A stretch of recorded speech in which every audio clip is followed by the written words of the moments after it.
شرمندگی اللہ تعالیٰ نے جو ہمیں زندگی دی ہے وہ بندگی کے لیے دی ہے. زندگی بے بندگی شرمندگی، اور جو زندگی بغیر بندگی کے گزرے، بغیر اللہ تعالیٰ کو راضی کے گزرے، وہ زندگی نہیں، وہ شرمندگی ہے. اسی کو شاعر نے کہا ہے، زندگی آمد برائے بندگی، زندگی بے بندگی شرمندگی. اس کائنات میں اللہ تعالیٰ کو ہمیں اللہ تعالیٰ نے جو پیدا کیا، صرف اس کا مقصد یہی ہے کہ اللہ تعالیٰ کو راضی کیا جائے، اس کے علاوہ کوئی مقصد نہیں. بات زیادہ لمبی نہیں ہے، گھما پھرا کے بات کی جائے، اصل مقصد سمجھ لیں آپ کہ اللہ تعالیٰ نے اصل ہمیں اسی لیے پیدا کیا ہے کہ اللہ تعالیٰ کو راضی کیا جائے.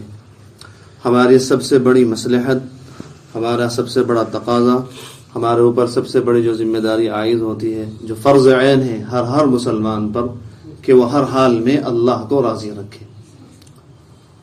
سب سے بڑی سنت تقوی ہے. سنتیں تو ہوتی ہیں، نماز بھی سنت ہے، لیکن سنت کا درجہ کیا ہے؟ نماز کا فرض ہے.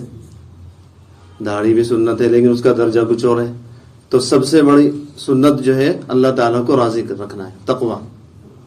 اس کو اللہ تعالیٰ فرماتے ہیں ایک جگہ، یا ایھا الذین آمنوا اتقوا اللہ، اے لوگو اللہ سے ڈرو، وکونوا مع الصادقین، اور سچے لوگوں کے ساتھ ہو جاؤ. اچھا، سچے لوگوں کے ساتھ کیوں کہا؟ کیونکہ عام طور پر آدمی تنہا رہتا ہے تو اس سے تقوی حاصل نہیں ہوتا. کچھ وقت کے لیے چلے گا تو پھر ڈاماڈول ہو جائے گا، راستہ بھٹک جائے گا. اس لیے فرمایا آگے اللہ تعالیٰ نے، وَكُونُوا مَعَ الصَّادِقِينَ، سچوں کے ساتھ رہو، کیونکہ سچوں کے ساتھ رہو گے تو تمہارا چلنا آسان ہو جائے گا. اللہ تعالیٰ فرماتے ہیں اس کی آیت میں. پھر علامہ آلوسی رحمۃ اللہ علیہ بہت بڑے مفسر گزرے ہیں، انہوں نے اس آیت کی تفسیر کی اور فرمایا، اللہ تعالیٰ نے فرمایا وَكُونُوا مَعَ الصَّادِقِينَ، سچوں کے ساتھ رہو. لیکن مدت نہیں بتائی کتنا رہنا چاہیے سچوں کے ساتھ، یعنی اللہ والوں کے ساتھ. تو اللہ آلوسی فرماتے ہیں خالطوہم لتکونوا مثلہم، کہ اللہ والوں کے ساتھ اتنا رہو کہ تم بھی ان جیسے ہو جاؤ. اتنا رہنا شرط اور ضروری ہے. مرغی کے نیچے انڈا 21 دن تک رہتا ہے تقریباً، کم سے کم. اسی وقت ہی انڈا وہ جو ہے وہ حیات سے بدلتا ہے، اس میں حیات آتی ہے. اگر چند دن کے لیے انڈے کو رکھا جائے تو اس میں کچھ حیات کی جنبش نظر نہیں آتی. 21 دن رہنا کم سے کم شرط ہے. تو اسی طرح اللہ والوں کے ساتھ اتنا رہنا شرط ہے اور ضروری ہے کہ آدمی اللہ والوں جیسا بن جائے. حضرت تھانوی فرماتے ہیں کہ میں اس زمانے میں صحبت اہل اللہ، یعنی اللہ والوں کے ساتھ رہنے کو، صحبت اہل اللہ کو فرض عین کہتا ہوں، کیونکہ اس کے علاوہ ایمان بچنے کا کوئی اور ذریعہ ہے ہی نہیں. حضرت نے فرمایا علماء حقہ کے ساتھ رہنا، اللہ والوں کے ساتھ رہنا، یہی صرف تقریباً طے ہے کہ اس زمانے میں، اور اس زمانے میں تو تقریباً طے ہے. حضرت تو 80 سال پہلے لکھ کے چلے گئے، 100 سال پہلے. اس زمانے میں تو یہ طے ہی ہے کہ اگر اپنے ایمان کو ہمیں بچانا ہے تو لازماً کسی نہ کسی سے جڑ کر چلنا پڑے گا. علماء حق میں سے کسی نہ کسی کو اپنا رہبر بنانا پڑے گا. اب آپ کو جس سے بھی مناسبت ہو آپ کے اوپر بات ہے، لیکن شرط یہ ہے کہ علماء حق ہونے چاہیے، اللہ والے ہوں، اللہ کی محبت جہاں ملتی ہو، جہاں اللہ کا خوف ملتا ہو. یہ ضروری ہے. اس کو پرکھنے کے معیار ہیں. پرکھنے کا معیار یہ ہے کہ آدمی دیکھے بھائی شریعت سنت کے مطابق چل رہے ہیں نہیں، اس میں اور بہت ساری باتیں ہیں. تو یہ سب سے بڑا ہمارا مقصد ہے کہ ہم اللہ تعالیٰ کو راضی کر کے چلیں. اور اللہ تعالیٰ راضی اس وقت ہوں گے کہ آدمی اللہ تعالیٰ کے تمام احکام پر عمل کرے اور تمام گناہوں سے بچے. اللہ کے نبی نے حضرت ابو ہریرہ رضی اللہ تعالیٰ عنہ سے فرمایا تھا، یا ابا ہریرہ اتق المحارم تکن اعبد الناس، اے ابو ہریرہ تمام گناہوں کو چھوڑ دو، تم سب سے بڑا عبادت گزار بن جاؤ گے.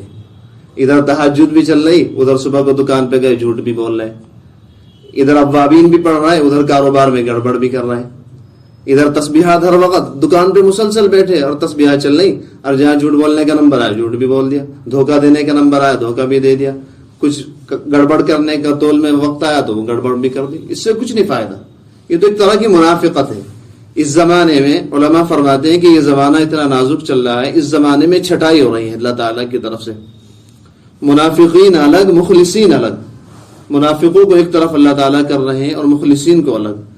تو لہذا یہ ہمارا جو نفاق کا رویہ ہے یہ زیادہ دن چلنے والا نہیں. اندر سے کچھ باہر سے کچھ. اب وقت آ گیا ہے یہ بات طے کرنے کا کہ اب نماز چھوڑنے سے سمجھوتا نہیں ہوگا.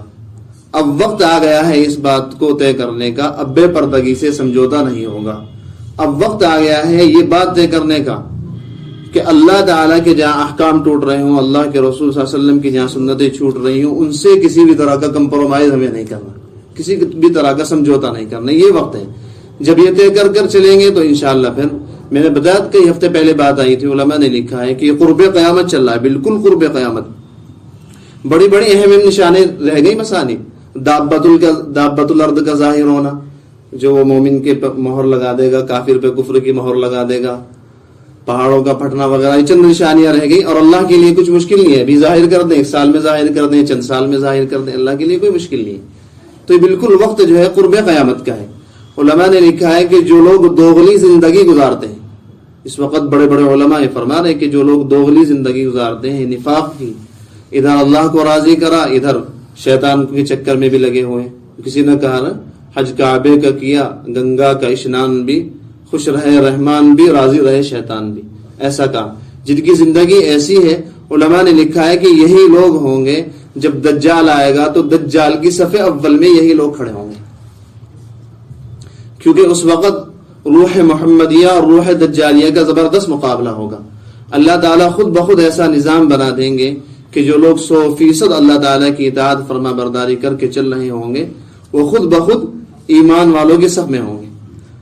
اور خدا نہ خواستہ منافقانہ زندگی ہوگی، اندر سے کچھ باہر سے کچھ، نہ اللہ تعالیٰ کے احکام کی قدر، نہ اللہ کے رسول صلی اللہ علیہ وسلم کی سنتوں کی قدر. تو علماء نے لکھا ہے کہ اللہ تعالیٰ خود بخود، ہم یہ نہ سمجھیں کہ ہم جائیں گے کیوں دجال کے لشکر میں، ہم شامل ہی کیوں گے. اللہ تعالیٰ خود بخود ایسا نظام بنا دیں گے کہ ایسے آدمی دجال کے صف اول کے سپاہی بن کر کھڑے ہوں گے. تو یہ زمانہ وہ نازک چل رہا ہے، بہت زیادہ سخت ضرورت. ایمان کو بچانا اس زمانے میں اتنا مشکل ہو گیا. الامان والحفیظ، اگر ایمان بچ جائے تو واقعی بہت بڑی نعمت ہے اس زمانے میں. خاص طور سے طرح طرح کے فتنے ہیں، طرح طرح کی پریشانیاں ہیں، کس طرح ایمان بچے، کیسے محفوظ رہیں ہم. تو خیر بات یہ تھی کہ اس زمانے کی ہماری سب سے بڑی ضرورت اللہ تعالیٰ کو راضی رکھنا ہے، اور اسی سے راضی ہوں گے کہ اللہ تعالیٰ کے تمام احکام پر عمل کیا جائے. اور اللہ تعالیٰ کے احکام پر عمل اس وقت ہو سکتا ہے جب اللہ تعالیٰ کی محبت دل میں ہو. محبت کے بغیر کچھ نہیں ہوتا. از محبت تلخہا شیریں شود، محبت جب آدمی کے دل میں پیدا ہوتی ہے تو اس سے تمام کڑوی چیزیں بھی میٹھی ہو جاتی ہیں. اب مجنوں کو دیکھا، محبت تھی ایک لیلا سے، اب بس ہر وقت لیلا کے چکر میں، لیلا کے چکر میں. ایک دفعہ مجنوں ایک دریا کے کنارے کچھ لکھ رہا تھا، تو کسی نے دیکھا کہ مجنوں کیا لکھ رہا، پوچھا کہ تم کیا لکھ رہے؟ کہنے لگا مشق نام لیلا می کنم، میں نام لیلا کے نام کی مشق کر رہا ہوں، بس وہ لکھ رہا ہوں ریت پہ، اسے ہاتھ پھیر دیتا ہوں، پھر مٹا دیتا ہوں ہاتھ پھیر کے، پھر لکھتا ہوں لیلا لیلا. لیلا سے اتنی محبت. مشق نام لیلا می کنم خاطر خود را تسلی می دہم، اپنے آپ کو میں تسلی دے رہا. اس کے بعد علامہ جلال الدین رومی فرماتے ہیں عشق مولا کہ کم از لیلا بود. اے لوگوں، کیا اللہ تعالیٰ کا عشق لیلا کے عشق سے بھی گیا گزرا ہے؟ تم ہر وقت اللہ کی محبت کے دعوے کرتے ہو، اللہ کے رسول کی محبت کے دعوے کرتے ہو، لیکن جب عمل کرنے کا وقت آتا ہے تو بالکل پیچھے ہٹ جاتے ہو. بھائی ہر چیز کی کوئی نہ کوئی علامت ہے نا، ہر چیز کی کچھ نہ کچھ علامت ہوتی ہے. تو محبت کی علامت یہ ہے کہ آدمی محب جس سے محبت کرتا ہے اس کی 100% اطاعت کر کے چلے. عشق لیلا کے کم از لیلا بود، کیا اللہ کا عشق لیلا کے عشق سے بھی گیا گزرا ہے؟ اس کے چکر میں مجنون پاگل ہو گیا، دیوانہ ہو گیا، ہر وقت لیلا کا خیال. اب ہم سوچیں کہ ہمارے دلوں میں دن میں کتنی بار اللہ کا خیال آتا ہے. دعوے یہ ہیں کہ اللہ سے محبت 24 گھنٹے کے اندر کتنی مرتبہ اللہ کا خیال آتا ہے، اور خود نماز کے اندر کتنی مرتبہ خیال آتا ہے. یہ دیکھیے فرض نمازیں ہو رہی، چاروں نمازوں میں ذہن غائب، خاطر خود را تسلی میں دیں. اس کے بعد امام جلال الدین رومی فرماتے ہیں کہ عشق مولا کے کم از لیلا بود بہر او گوئے گشتن اولا بود، کہ اللہ کے لیے تو گیند بن جانا بہتر ہے. گیند جب آدمی کے پیروں میں ہوتی ہے، وہ ادھر سے کری، اس نے ادھر چلی گئی. یعنی جو آدمی ہوتا ہے جس کے پاس گیند ہوتی ہے، وہ گیند اس کے تابع ہوتی ہے. تو جلال الدین رومی فرمانا چاہ رہے ہیں کہ تم بھی اللہ کے ایسے تابع بن جاؤ جیسے گیند. اللہ جدھر کو چاہے ادھر چل دو، اللہ جدھر سے روکے ادھر سے رک جاؤ. یہ ہے محبت کا اعلیٰ درجہ کہ آدمی محبوب پر جان دینا، بالکل یہ ارادہ کرے کہ جان دے دینی مجھے. آپ دیکھیں صحابہ کی زندگی دیکھیں. جنگ احد ہے، جنگ احد، صحابہ کرام رضوان اللہ تعالی علیہم لڑ رہے پڑی جاں فشانی سے. صحابہ 70 صحابہ شہید ہوئے، بڑے بڑے جلیل القدر صحابہ، انہی میں سے سید الشہداء سیدنا امیر حمزہ بھی تھے۔ تو یہ کس وجہ سے کہ اللہ کی محبت کے لیے پوری، خیر وہ جنگ احد کا نقشہ بہت اہم ہے، بہت بڑا ہے، 70 صحابہ شہید ہوئے، لیکن اس کے باوجود بھی یہ دیکھیے کہ خود نبی اکرم صلی اللہ علیہ وسلم بھی زخمی ہوئے اور آپ کا خون بہ رہا تھا، دانت ٹوٹ گئے تھے، دانت کڑی وغیرہ لگ گئی تھی کچھ لوہے کی، تو اسے ایک صحابی نے وہ کڑی نکالی ہونٹوں میں سے تو ان کے بھی دانت ٹوٹ گئے، تو خود نبی اکرم صلی اللہ علیہ وسلم کا خون بہا۔ اس پر علماء فرماتے ہیں کہ اللہ تعالیٰ نے بتا دیا قیامت تک کے لوگوں کو، اے لوگوں دیکھ لو کہ ہمارا دین کتنا قیمتی ہے، ہمارا دین اتنا قیمتی ہے کہ اس پہ صحابہ کے خون سے دین کا حق ادا نہیں ہوا۔ ہم نے چاہا کہ تمہیں معلوم ہو کہ ہمارا دین، ہمارے احکام، ہماری سنتیں، ہمارے قوانین کتنے قیمتی ہیں، تو ہم نے اپنے نبیوں کے سردار، تمام انبیاء کے سردار، ان کا جو خون ہے تمام خونوں کا سردار، اس خون کو بہا کر دکھا دیا کہ دیکھو یہ دین اتنی قیمتی چیز ہے کہ اس کے لیے سید الانبیاء نبی اکرم صلی اللہ علیہ وسلم کا بھی خون بہ رہا ہے۔ ہمارے دلوں میں کیا اہمیت ہے دین کی؟ ذرہ برابر بھی اہمیت ہے۔ حضرت حلیمہ رضی اللہ تعالی عنہ نے نبی اکرم صلی اللہ علیہ وسلم کو گود لیا تو کتنی برکتیں رحمتیں نازل ہوئی۔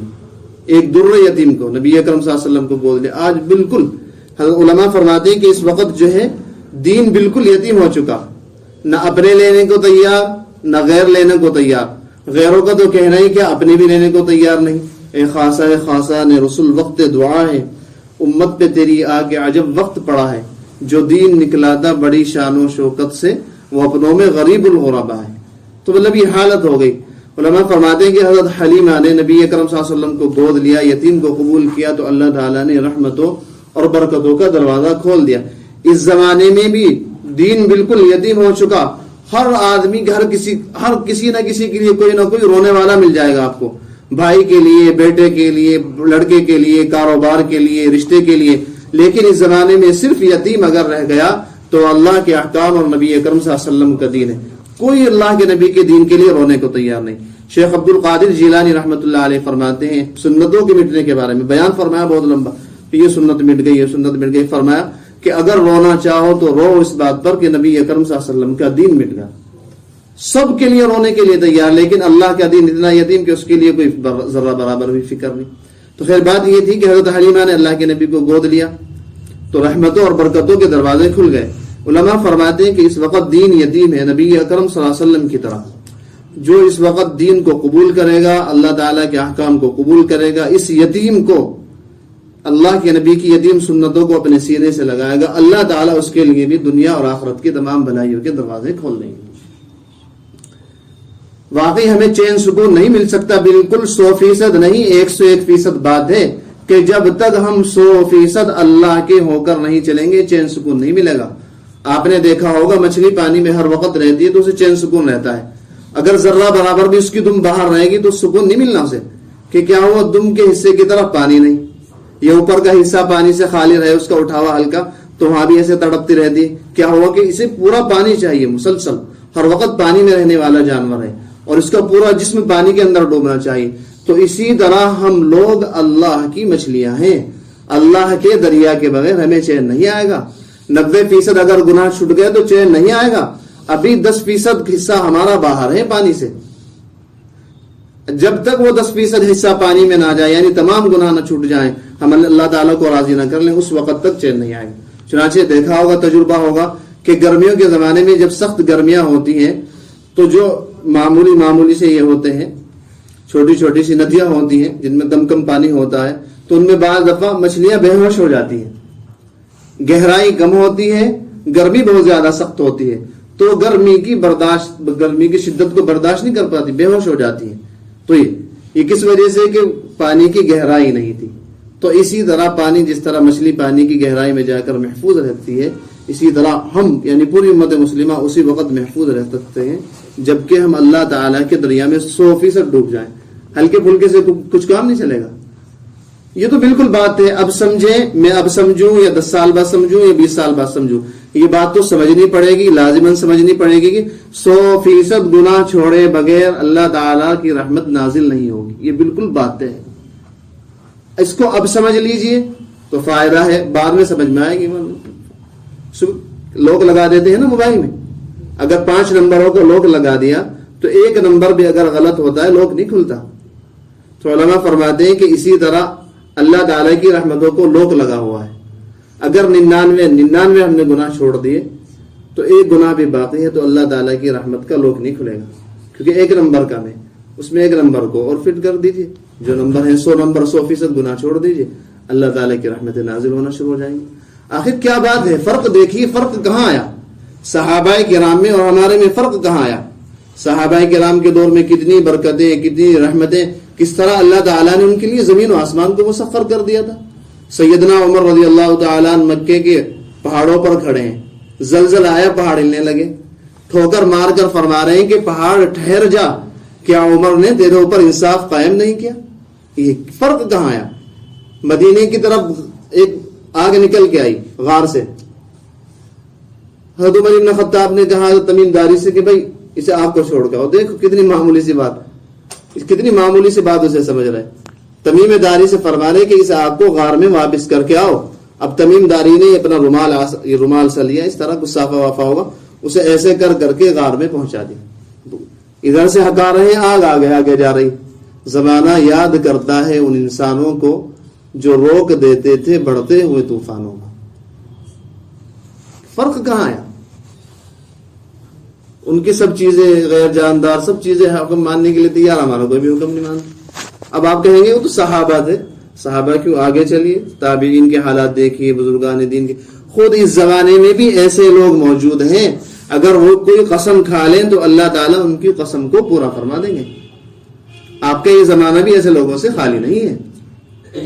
لیکن شرط یہ کہ بس آدمی 100% اللہ تعالیٰ کے احکام پر عمل کر لے, اس کے بغیر چین نہیں ملے گا.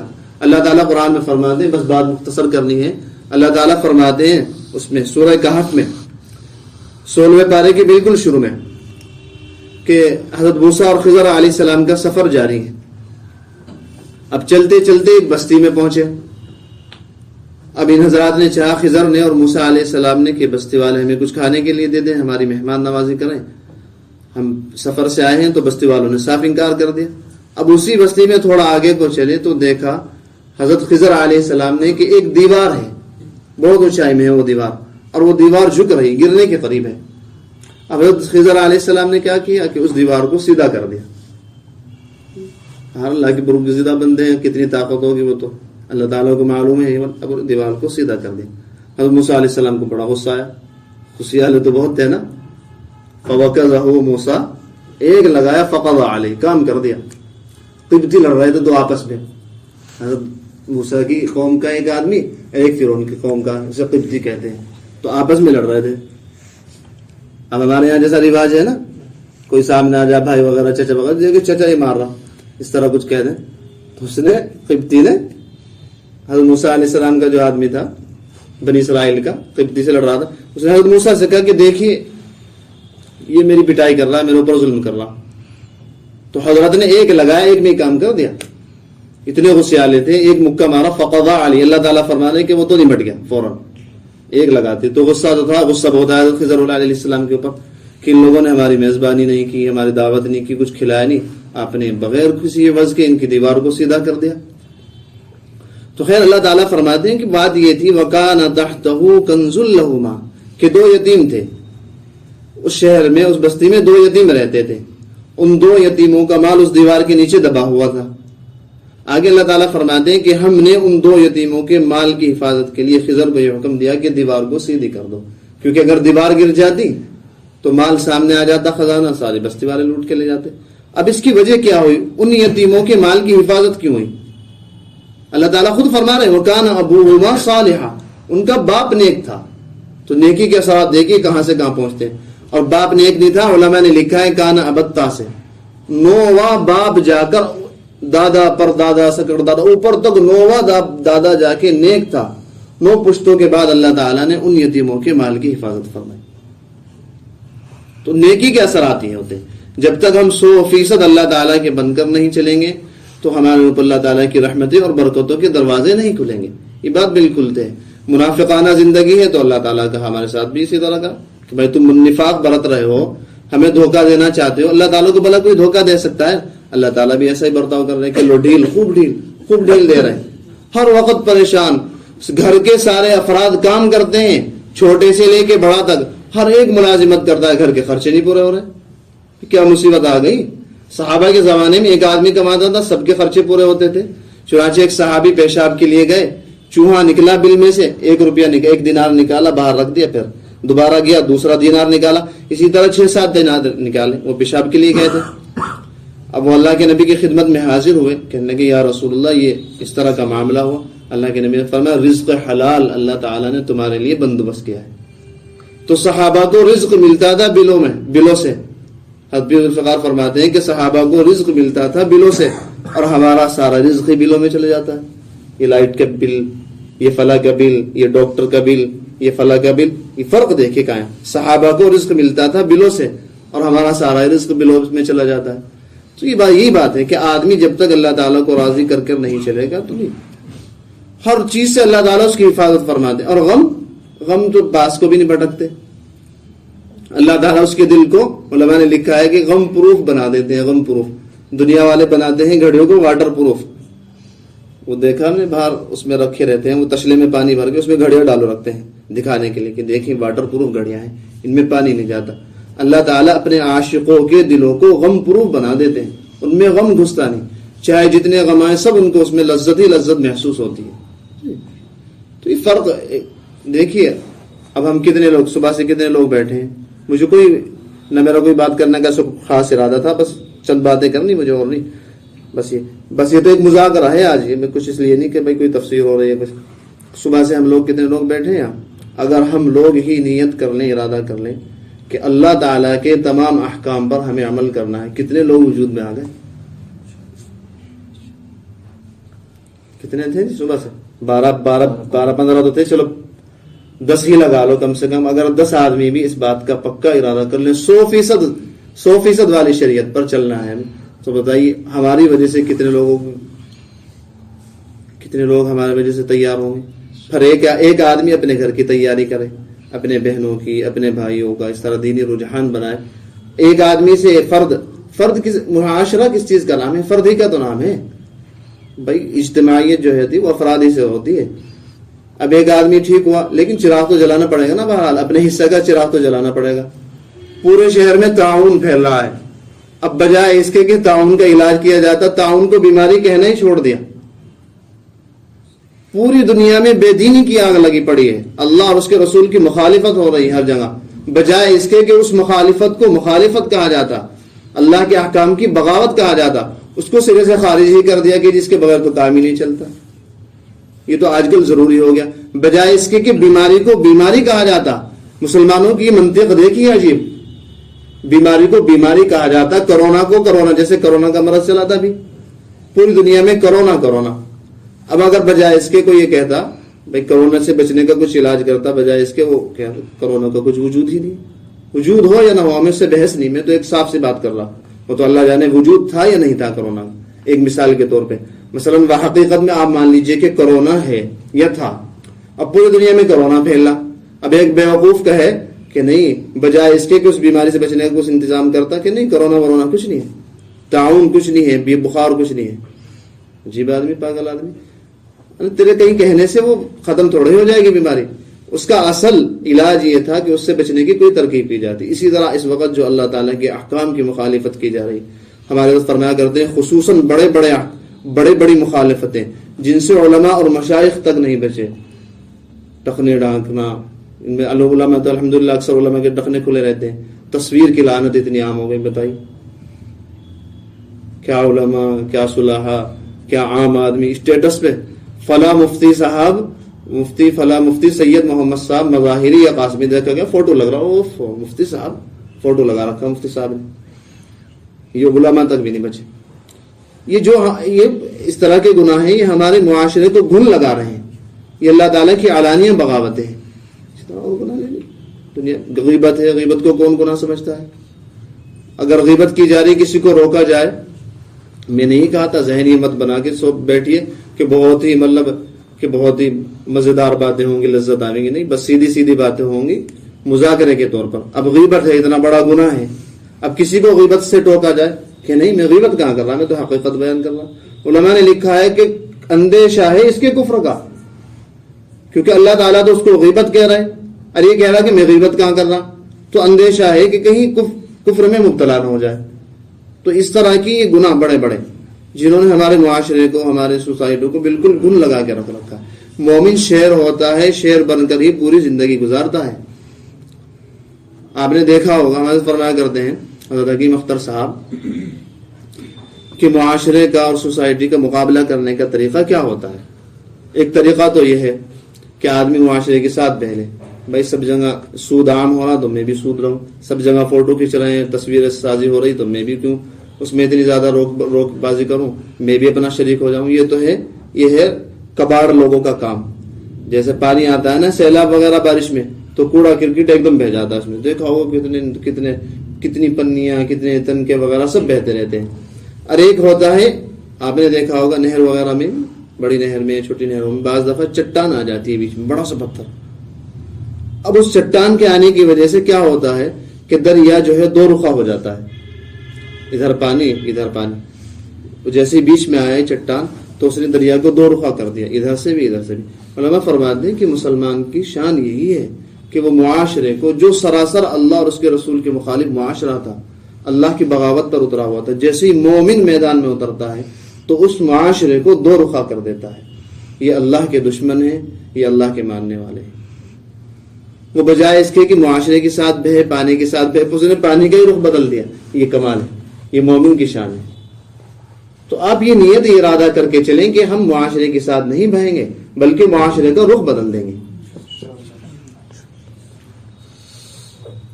معاشرے کا رخ بدل دیں گے. ایک آدمی سے اللہ تعالیٰ کی سنت عادت جاری ہے کہ جب ایک آدمی تیار ہوتا ہے اللہ تعالیٰ اسے سینکڑوں لوگوں کو تیار کر دیتے ہیں.